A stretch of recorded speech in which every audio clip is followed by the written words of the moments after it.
Not me spilling water on my shirt. Starting off the video, just spilled water on my shirt.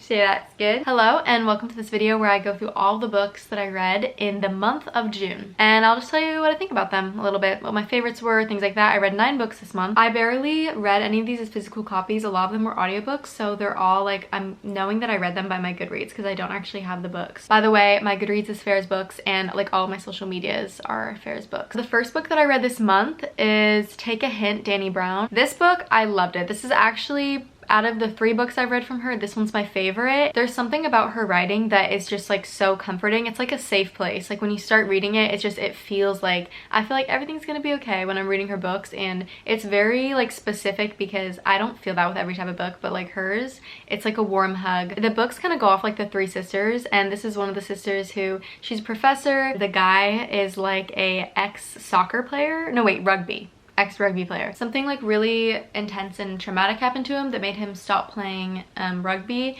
and he became like a security guard. The building that he works in as a security guard, she's a professor in it, so she always passes him, and they have like this little friendship understanding where he always brings her protein bars and she'll like bring him coffee. It's really cute because like it goes back and forth between the POVs, and he just like really looks forward to it, and he gets so excited whenever she's coming. Dani has been like praying to an altar in her house, like praying for a like basically like a fuck buddy. That's what she's been praying for, and she's like starts considering him after he saves her from a building. I'm just gonna leave it at that.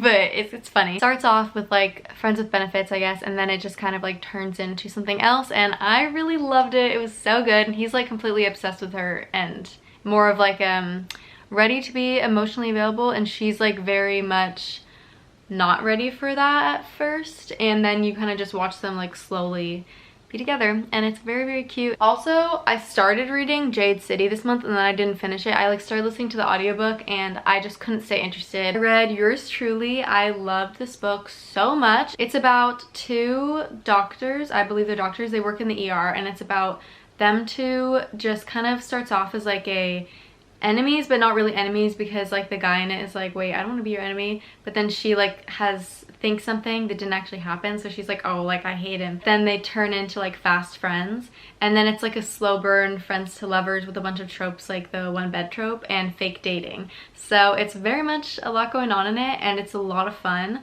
I just thought this was such a like, it's like a tender love story that just like warmed my soul and made me feel so great. And I just feel like the love is so good and pure, and like, I don't know, it's so beautiful. This book is so beautiful. There is a miscommunication in this book, but I wasn't bothered by it, but that's kind of like in the beginning why they're not. Actually, there was a couple of miscommunications, but they didn't really bother me that much. The next book that I read, but I actually listened to it as an audiobook, is Malibu Rising, and I loved this book so much. I think this might be like entertainment wise, I think this is my favorite Taylor Jenkins Reid book. I think I've read like 3 other of her books. I read One True Loves, Daisy Jones and the Six, and The 7 Husbands of Evelyn Hugo. I also just got the Carrie Soto book because I didn't even know Carrie Soto like makes an appearance in this. It was heart-wrenching in a different way than the other books. It was less nostalgia. It felt like there was more like stuff happening in the present time. If you have read The 7 Husbands of Evelyn Hugo and you've seen, or Daisy Jones and the Six, and you've heard about McRiva, his like story is kind of explained in this one, and he's the dad of these siblings. He was definitely a deadbeat dad, and he's one of those who was like, he's like super a romantic and like dreamer in the beginning, and then he kind of just like runs and leaves. Some of them like they haven't seen him in I think like 20 years or so, like when it comes to the present point. From a really, really young age, they were just doing things themselves. This to me was really a story about just like realizing that people, just like no matter how much you want them to be a certain person, sometimes they're just never gonna be that person. That plus like the bond of the siblings in this book, so beautiful. And also just like balancing like being responsible and like taking care of yourself with also being able to like lean on other people, because I think that's a big thing that happens with the oldest sister in this. She's like taking care of her siblings from a young age, and she's just sacrificing so much. I think like towards the beginning it was like she was only 25, but she's felt like she's already like had kids and done all these things in her life. With all the books of Taylor Jenkins Reid where she talks about like famous people and like celebrities and Hollywood and everything, these books are just like fascinating in that way, because there's just, I don't know, there's that like glam element to it, and they're like all, this is like taking place in Malibu, and it's very cool. It's one where like you can get into it immediately when you're reading it. It's not like one where it takes you a while. It was just so quick that I started being really invested, and it's like fast paced. Like there's stuff happening all the time, and it's like crazy stuff. Next up, I read Long Shot by Kennedy Ryan, and I didn't really love this book that much. I thought it was good and entertaining for some parts of it, but then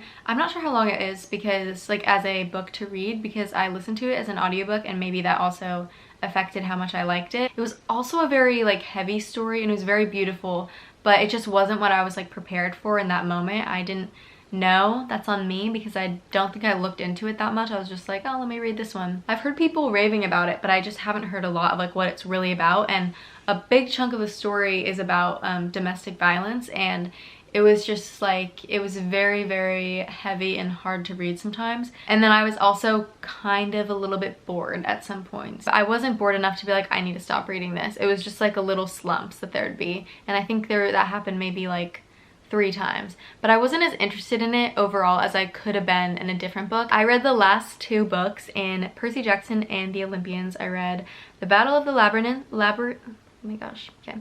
The Battle of the Labyrinth and The Last Olympian, and I really love them. These are my favorite ones of the entire series so far, and let me tell you, it's probably because of the romance, because that was great, but also like more parental, like divine parental like interactions. I really like that.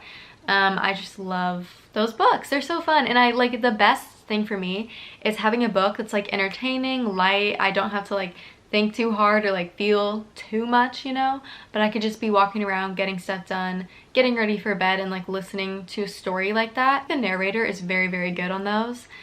He sounds like Percy Jackson. I don't know, he sounds like he would be Percy Jackson, and I'm excited for that to become a show too, because that's gonna be great and it looks amazing, and I'm so excited. I requested the Lost Hero book for next time, and then I also put like a bunch of the other ones on hold too, and they're ready too soon because this one's gonna take 4 weeks apparently, the first one. I'm so excited to read those, and I wish I requested them earlier because I want to read them like right now. Like I wish I could just fly through the whole thing in audiobooks because it's just so fun to listen to these books. I'll be patient, I guess. The next book that I read is Twisted Love by Anna Huang. I didn't really like this one that much. I just was so not into the story. I was entertained throughout, but I also like could have put it down and I would have been completely fine. I didn't really like the love interest that much. Like I wasn't really wanting them to be together that much. I was like, you know, he's okay. There wasn't enough like eventful, interesting things happening throughout it. I read Sorcerer of